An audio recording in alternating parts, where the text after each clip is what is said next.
जय हिंद साथियों, हिंदी ज्ञान यात्रा पर आपका स्वागत है। आप सब सदैव स्वस्थ और ऊर्जावान रहें।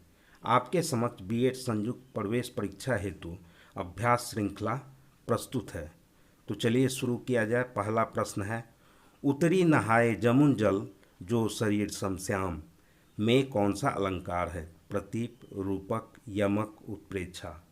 इस दोहे की पंक्ति का अर्थ है, श्री राम, लक्ष्मण और सीता जी के वनवास जाने के क्रम में वे यमुना पार कर उसमें स्नान किए, जिसके जल का रंग श्री राम के शरीर के समान श्यामला था।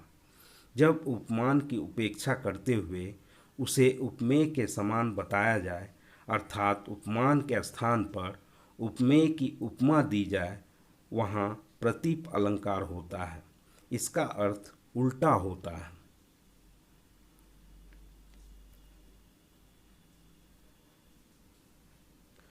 मुक्त छंद में किसका बंधन होता है? वर्णों का, भाषाओं का, दोनों में से किसी का नहीं, दोनों का। मुक्त छंद को स्वच्छंद छंद भी कहा जाता है। इसकी शुरुआत सूर्यकांत त्रिपाठी निराला ने की थी। इसकी कविता की भाषा सहज होती है। इसमें वर्णों और भाषाओं का कोई बंधन नहीं होता है।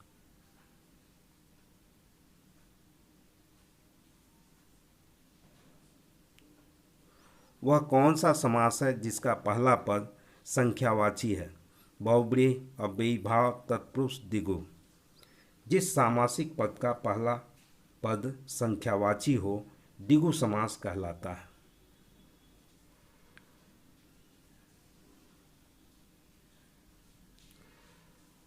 सुख सागर में कौन सा समास है? अव्ययीभाव, तत्पुरुष, कर्मधारय, द्वंद्व। सुख सागर का समास विग्रह सुख का सागर होता है। सुख और सागर के मध्य कारक चिन्ह का लगा है। कारक चिन्ह युक्त पद तत्पुरुष समास के अंतर्गत आते हैं।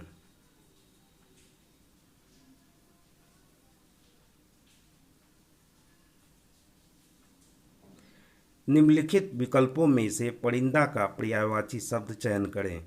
खग, नभ, लघिमा, चलायमान।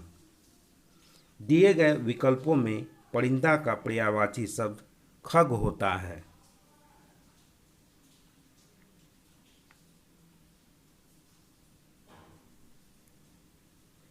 इति का विपरीतार्थक शब्द चयन करें। समापन, विसर्जन, श्री गणेश, अभ्यंतर। इति का अर्थ समापन होता है तथा इसका विपरीत रूप श्री गणेश होगा।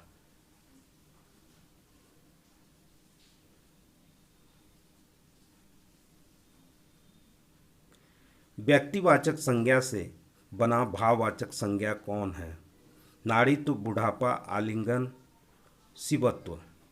नारीत्व और बुढ़ापा जातिवाचक तथा आलिंगन क्रिया से बना भाववाचक संज्ञा है, परंतु शिवत्व में शिव नाम है, अर्थात व्यक्तिवाचक संज्ञा से भाववाचक संज्ञा शिवत्व बना है।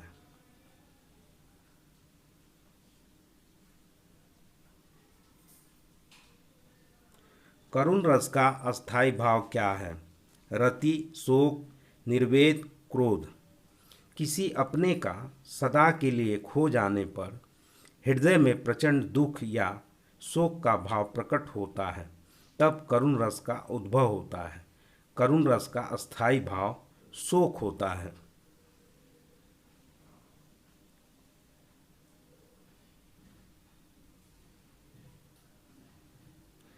कपीस का संधि विच्छेद होगा। कपीस दीर्घ स्वर संधि का उदाहरण है। इसका संधि विच्छेद कपि योग इष्ट होता है।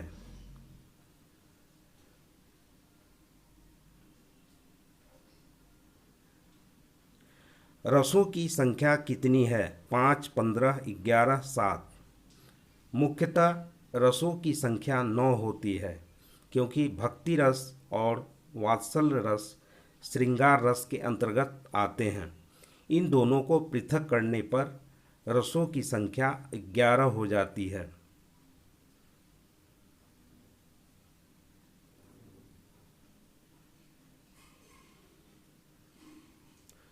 मोक्ष प्राप्त करने की इच्छा को कहते हैं पिपासा, तितासा, करुणा, मुमुक्षा। मोक्ष प्राप्त करने की इच्छा को मुमुक्षा कहते हैं।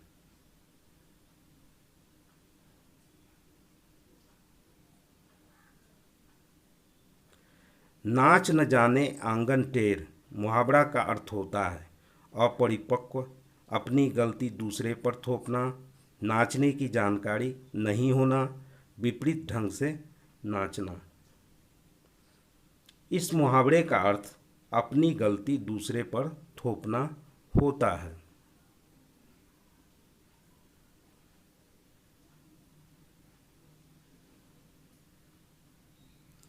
तद्भव शब्द का चयन करें। कार्य, कर्म, कारज, प्रमेय। उत्पत्ति की दृष्टि से कर्म और प्रमेय तत्सम शब्द, कारज देशज शब्द तथा कार्य तद्भव शब्द है।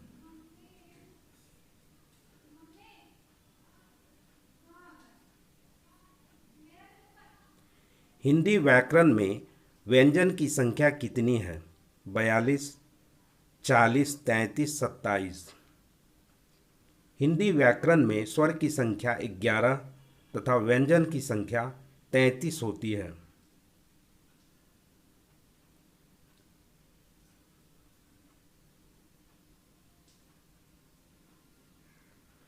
भारत की खोज के लेखक कौन हैं? महात्मा गांधी, खुशवंत सिंह, जयशंकर प्रसाद, जवाहरलाल नेहरू। भारत की खोज के लेखक जवाहरलाल नेहरू हैं।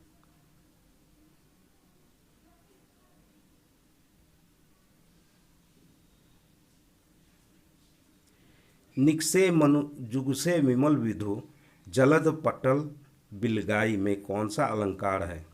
संदेह, भ्रांतिमान, उत्प्रेक्षा, यमक। इस काव्य पंक्ति में मनु शब्द का प्रयोग किया गया है। किसी भी पंक्ति में ज्यों, मानो, जानो, इव, मनु, जनु की उपस्थिति होने पर उपमेय में उपमान की संभावना प्रकट होती है। इसमें उत्प्रेक्षा अलंकार की छटा दिखती है।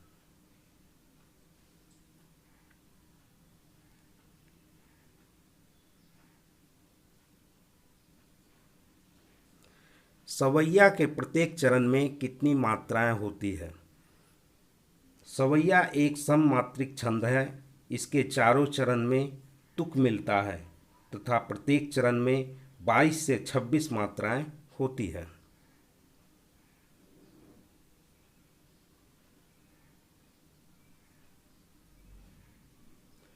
कौन सा शब्द द्विगु समास का उदाहरण है?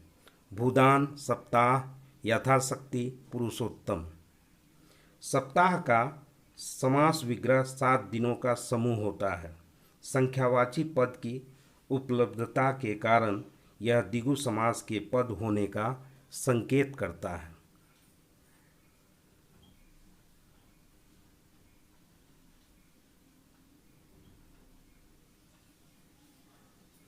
हिमतनिया में कौन सा समास है?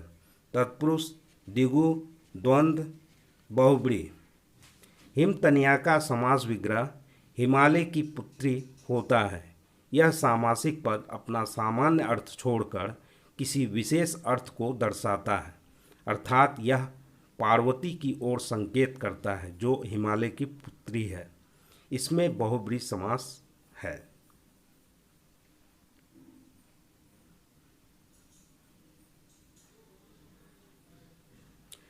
चंचरिक के पर्यायवाची शब्द का चयन करें। मधुकर, कानन, अवर, प्रवर।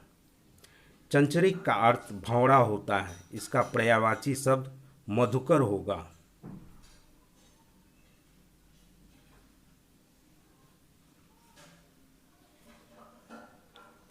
दैदीप्यमान का विपरीतार्थक शब्द बतलावें। रोशन, नवोदित, तिमिर, अव्यय। दैदीप्यमान का अर्थ प्रकाशपूर्ण होता है। इसका विपरीत अर्थ तिमिर होता है, अर्थात अंधेरा।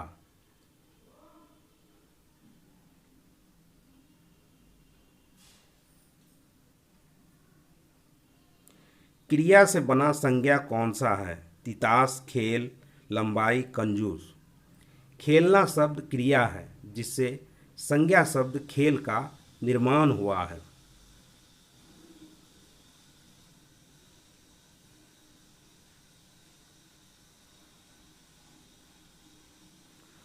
वात्सल्य रस का स्थायी भाव क्या है? हास, भय, जुगुप्सा, वत्सलता। माता शिशु के बीच प्रेम के भाव को वत्सलता कहा जाता है। इससे वात्सल रस की उत्पत्ति होती है। इसका स्थायी भाव वत्सलता होता है।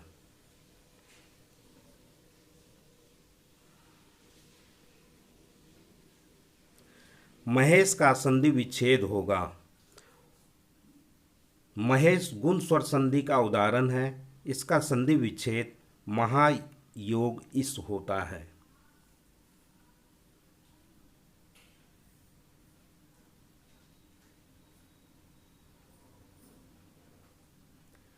संधि के कितने भेद हैं? 4, 5, 3, 6। संधि के 3 भेद होते हैं: स्वर संधि, व्यंजन संधि तथा विसर्ग संधि।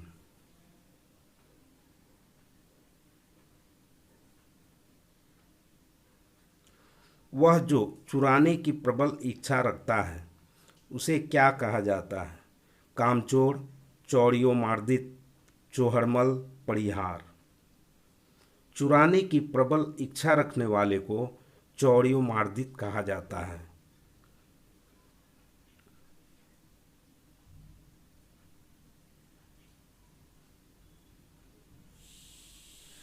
पैर भारी होना का अर्थ होता है पांव फूलना, दर्द होना, तेज चलना, गर्भवती होना। पैर भारी होना का अर्थ गर्भवती होना होता है। यह शब्द समूह सिर्फ स्त्री के लिए ही प्रयुक्त होता है।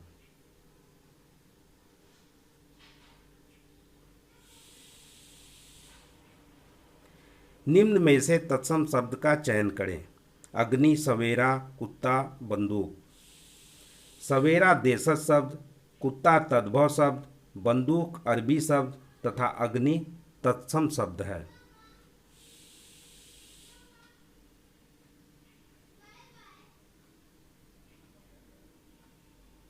उत्पत्ति के आधार पर शब्द के कितने भेद हैं? 5, 3, 4, 6। उत्पत्ति के आधार पर शब्द के 4 भेद होते हैं: तत्सम, तद्भव, देशज और विदेशज।